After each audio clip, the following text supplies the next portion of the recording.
The एनकेस boys channel में आपका बहुत ही ज़्यादा स्वागत है। वीडियो को लाइक शेयर एंड चैनल को सब्सक्राइब कीजिएगा और आपके जो भी राय है उनको कमेंट बॉक्स में कमेंट कीजिएगा। चलिए शुरू करते हैं आज का टॉपिक। दोस्तों, तो आज हम जानेंगे द फ्लाइंग सिख यानी मिल्खा सिंह के बारे में। तो मिल्खा सिंह का नाम तो आप ज़रूर सुने होंगे, जो कि बहुत ही फेमस रनर है। तो उनका जन्म हुआ था 20 नवंबर 1929 गोविंदपुर, ईस्ट पंजाब, पाकिस्तान में। 1947 से पहले इंडिया जो था वो ब्रिटिश के अधीन था, यानी हमारा मुल्क को ब्रिटिश इंडिया कहा जाता था। तो 1947 के बाद जब देश आज़ाद हुआ तो हमारा देश दो मुल्क में बांटा गया, एक पाकिस्तान और एक इंडिया। तो वो पाकिस्तान में बहुत ही दंगे चल रहे थे, क्योंकि लोग पाकिस्तान में इंडिया आ रहे थे और इंडिया के लोग पाकिस्तान जाना चाहते थे।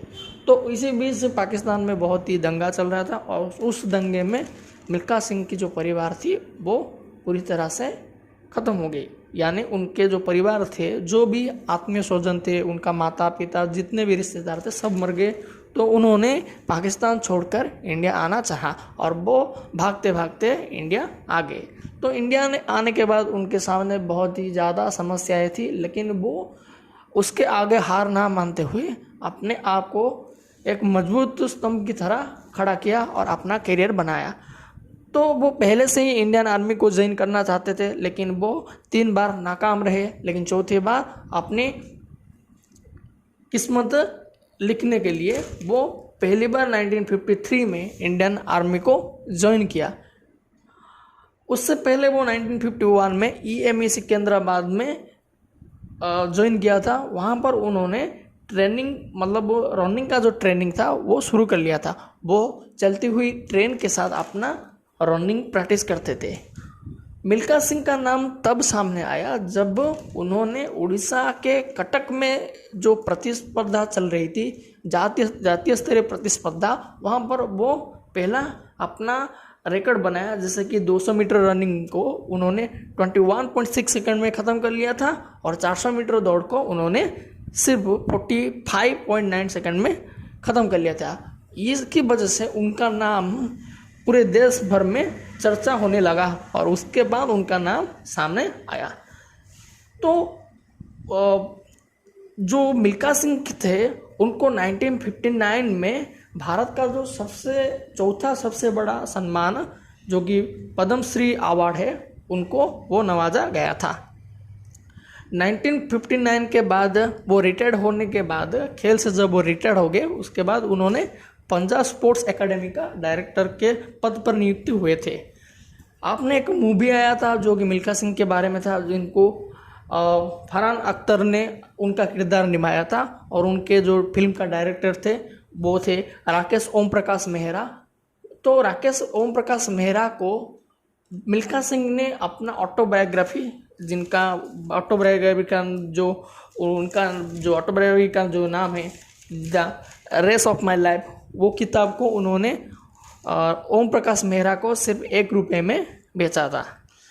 और 1968 के बाद एक मज़ेदार बात है, 1968 के बाद मिल्खा सिंह ने कोई भी फिल्म नहीं देखा था। और ये मिल्खा सिंह जो फिल्म है ना, 1968 के बाद उन्होंने अपना वो फिल्म पहली बार देखा और देखने के बाद वो बहुत ही भावुक हो उठे और रो पड़े थे थिएटर में ही। तो 1956, 1960 और 1964 में मिल्खा सिंह ने इंडिया को ओलंपिक्स में रिप्रेजेंट किया था। लेकिन 1960 में अपनी एक छोटी सी भूल की वजह से वो इंडिया को ओलंपिक्स में विनर नहीं बना पाए, यानी वो 4th पोजीशन में आ गए थे।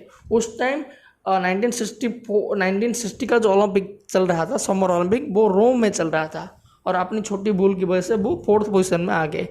उस समय, मतलब उस दौड़ में फर्स्ट पोजीशन आए थे अमेरिका के ओटिस डेविड, जिन्होंने 44.7 सेकंड, और के फनान ने 44.8 सेकंड। उसके बाद थर्ड पोजीशन पर जो आए थे वो थे साउथ अफ्रीका के मेल स्पेनिस, उन्होंने 45.4 सेकंड। और उनके बाद जाकर मिल्खा सिंह आए थे जो कि 45.6 सेकंड में अपना दौड़ कंप्लीट किया था। तो इसी एक भूल की वजह से वो अपने आप को खुद को कभी भी मतलब बहुत ही